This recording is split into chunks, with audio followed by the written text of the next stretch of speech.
नमस्कार, मैं हूं मनीष। आप देख रहे हैं दी न्यूज़ 9X। दी न्यूज़ 9X में आप सभी का स्वागत है। आज हमारे साथ बिहार के प्रथम दलित स्पीकर उदय नारायण चौधरी जी हैं। इनका इंटरव्यू लेने के लिए मैंने तकरीबन 3 दिन से इनके केस स्टडी कर रहा हूं। आज मैं इनको पकड़ लिया हूं क्योंकि पूर्णिया की महारैली में वो आए हुए हैं। सबसे पहले उदय नारायण चौधरी जी, आपने हमें समय दिया, इसके लिए बहुत बहुत शुक्रिया। बहुत बहुत धन्यवाद आप। सबसे पहला सवाल सर, इस रैली का क्या उद्देश्य है जो पूर्णिया में हो रहा है?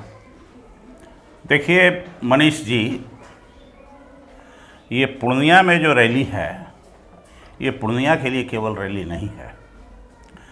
देश पूरा तबाह हो रहा है। तबाह जन सरोकार के मुद्दों से नहीं है, तबाह अलोकतांत्रिक निर्णयों से है।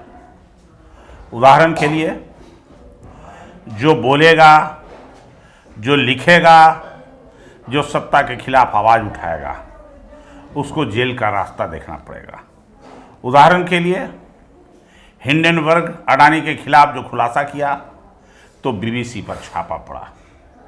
नेहा राठौर नाम की एक लड़की, जो अत्यंत ही कम उम्र की लड़की है, लोक गायिका है भी, उसने लोगों का ध्यान आकृष्ट किया है देश के मूल समस्याओं के ऊपर, तो उसके पति की नौकरी ले ली गई, उसके ऊपर मुकदमा किया गया। पवन खेड़ा कांग्रेस के जा रहे थे राष्ट्रीय परिषद की बैठक में भाग लेने छत्तीसगढ़, उनको आसाम ले जाना चाहती थी सरकार, जहाज के सभी यात्रियों को खाली करा दिया। तो इस तरह से हम कह सकते हैं कि लोकतंत्र नाम की कोई चीज़ देश में नहीं रह गई है। और हमारे प्रधानमंत्री जी कहते हैं सबका साथ सबका विकास, नहीं, सबका साथ अडानी अंबानी का विकास। केवल अडानी अंबानी। कोविड में देश भर के लोगों का आर्थिक नुकसान हुआ, हजारों लोगों की नौकरी चली गई, लेकिन कोविड के समय में अडानी जी की संपत्ति 100 गुना ज़्यादा बढ़ गया। 129% उनकी संपत्ति बढ़ गई। अच्छा सर, ये इतना ही नहीं, रुकिए, इतना ही नहीं, देश में आज के तारीख में केवल और केवल किसान कोई मुद्दा नहीं। किसानों का इतना दिन तक धरना चला, 1 साल से भी ज़्यादा, कितने किसान मरे उसमें, लेकिन एमएसपी जो देना था किसानों को, उसका जो सब्सिडी था पिछले बजट में घटा दिया गया। ये किसानों के प्रति रवैया है। दूसरी ओर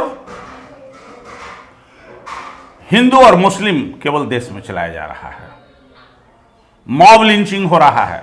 मॉब लिंचिंग में जो लोग आरएसएस के और उसके अनुसांगिक संगठन के जेल जा रहे हैं, उनको जब जेल से छूटते हैं तो भाजपा के नेता जेल में स्वागत करने के लिए जाते हैं और माला पहना के उसको निकालते हैं। तो एक एक करके केवल मंदिर और मस्जिद, हिंदू और मुस्लिम, और जब सब कुछ हो जाएगा तो पुलवामा जैसी घटना घटेगी जिसका आज तक जांच नहीं हुआ। भारत और पाकिस्तान केवल होगा। तो अब देश बहुत ही चौराहे पर खड़ा है कि देश में लोकतंत्र बचेगा या नहीं बचेगा, संविधान बचेगा या नहीं बचेगा। इसलिए पूर्णिया की रैली संविधान बचाओ रैली है। पूर्णिया की रैली लोकतंत्र बचाओ रैली है। और पूर्णिया से जो बिगुल फूंकाएगा वो 24 के दिल्ली को हिलाने का काम करेगा 24 के चुनाव में। यह है पूर्णिया की महारैली, महागठबंधन की रैली का महत्व। राजद दलितों, शोषितों और पीड़ितों की बात करती है सर, लेकिन कुछ समय से देखा जा रहा है उनका जो मूल था MY समीकरण पर बात नहीं होती है, अब A to Z पर बात होती है। ऐसा क्यों? कोई A to Z, क्या Z को छोड़ के A हो सकता है? सवाल नहीं पैदा होता है कि जेट को छोड़ करके ये हो जाए। और राजद अपने कमिटमेंट में पक्की है, ऐसा नहीं कि नहीं है। राजद के पिछड़े, दलित, आदिवासी, अल्पसंख्यक, इसका जो बेस है, उस बेस को ये लोग हटाने के लिए, दरार डालने के लिए इस तरह की बात करती है दिल्ली की हुकूमत, और मुख्य चैनल मीडिया के भी लोग ये सब चलाते हैं। सबसे महत्वपूर्ण और एक आम सवाल जो मैं हर एक नेताओं से पूछ रहा हूँ, जब जेडीयू और आरजेडी एक होती है तो वहाँ जंगल राज की बात कही जाती है। पूर्णिया के रंगभूमि मैदान में अमित शाह ने कहा था कि बिहार में जंगल राज आ गया है। इसे आप लोग जनता के बीच कैसे ले जाएंगे? अमित शाह जी कोई जन नेता तो है नहीं, तो वो क्या है?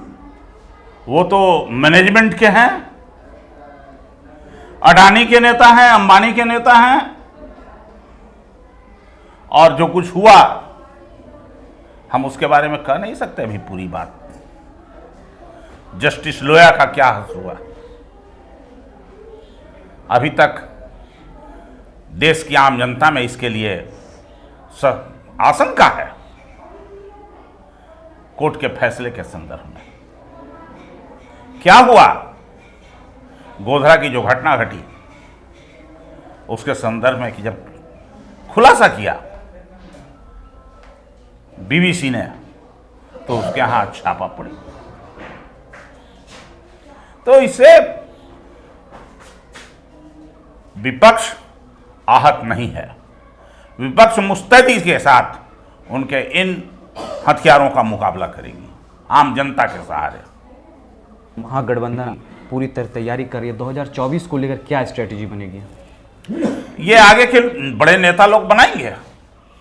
आरजेडी का एक और मात्र अगर कोई उद्देश्य है आज के तारीख में तो लोकतंत्र को बचाना है, संविधान को बचाना है। और लोकतंत्र बचाने के लिए, संविधान को बचाने के लिए जो भी कुर्बानी देनी होगी आरजेडी देगा। और यही कारण है कि आरजेडी अपने सभी मजबूत होते हुए, ज़्यादा संख्या होते हुए नीतीश कुमार जी को, जेडीयू को अपना नेता मान लिया और मुख्यमंत्री मान लिया। चूंकि आरजेडी के सामने, लालू जी के सामने, तेजस्वी यादव के सामने अभी एकमात्र अगर है कुछ तो इंसान को बचाना है। लालू जी कहते हैं इंसान रहेगा तब ना पार्टी रहेगी।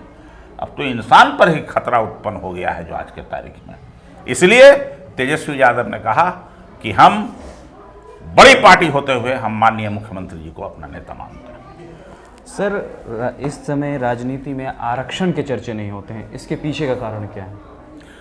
आरक्षण को इस सरकार ने पूर्ण रूप से खत्म कर दिया है। ये कैसे कह सकते हैं? अरे भाई, जिसको आंख नहीं हो वो नहीं देख सकता है। आरक्षण में सबसे पहला, मैं जितने पढ़े लिखे नौजवान हैं पिछड़ी जाति, दलित, आदिवासी के, वो जाके देखें कि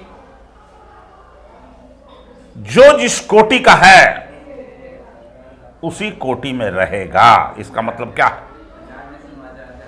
फिर से कह रहा हूं, जो जिस कोटि का है वो उसी कोटि में रहेगा। दलित समुदाय का कोई नौजवान चाहे जितना भी नंबर लाता हो, लेकिन वो दलित कोटा में ही रहेगा। तो सबसे पहले तो ये बैरियर को तोड़ा गया। आज तक अनुसूचित जाति और जनजाति का कोटा 23% पूरा नहीं हुआ। पिछड़ों का 49% कुल मिला के जो कोटा था वो पूरा नहीं हुआ। लेकिन 10% जो गरीबी के नाम पर दी गई वो टोटल का टोटल फुलफिल हो गया। क्या कमाल है सरकार के निर्णय का, क्या कमाल है सरकार के एक्शन का। ये है दोरंगी चाल। और ये लोग डॉक्टर भीमराव अंबेडकर के बनाए हुए संविधान को इसीलिए कुचलना चाहते हैं, समाप्त करना चाहते हैं और गोल वल करके मनुस्मृति वाले संविधान को, ये बंच ऑफ थॉट को लाना चाहते हैं। इसका राजद और महागठबंधन मुखालफत करती है और कभी इसको लागू नहीं होने देगी। बहुत शुक्रिया उदय नारायण चौधरी जी। बहरहाल आपको हमारा ये इंटरव्यू कैसा लगा, आप अपनी राय हमारे कमेंट बॉक्स में ज़रूर दें। अगर आप हमारा यह वीडियो फेसबुक पे देख रहे हो तो हमारा फेसबुक पेज लाइक करें। अगर आप हमारा यह वीडियो यूट्यूब पर देख रहे हो तो हमारा यूट्यूब चैनल सब्सक्राइब कर लें। शुक्रिया।